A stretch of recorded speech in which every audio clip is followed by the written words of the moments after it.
Cabaran digitalisasi serta kedudukan sekolah di kawasan luar bandar bukan penghalang pelajar untuk mencapai kecemerlangan akademik. Ia sekiranya disertai dengan kesungguhan, disiplin dan sokongan berterusan daripada guru serta ibu bapa.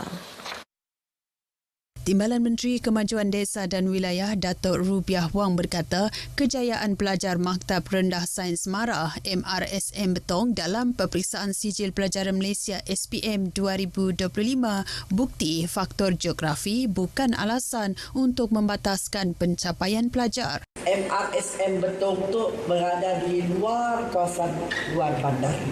Banyak cabaran yang kita tempuhi, terutama dalam perkembangan teknologi pada masa ini yang memerlukan kuasa digital, dan kita di MRSM Betong pun menghadapi challenge ataupun cabaran yang sama.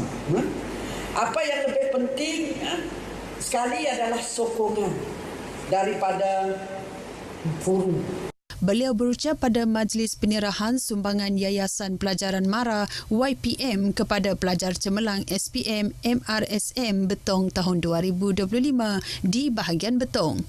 Dalam peperiksaan SPM 2025, MRSM Betong catat grade purata sekolah GPS 2.7195 daripada keseluruhan 103 calon.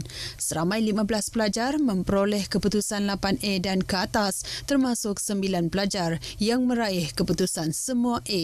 Lebih membanggakan, pelajar Adzin Farel Hakimi Muhammad Azrul Azizi mencipta sejarah sebagai penerima keputusan 9A pertama dalam sejarah kurikulum standard sekolah menengah MRSM Betong.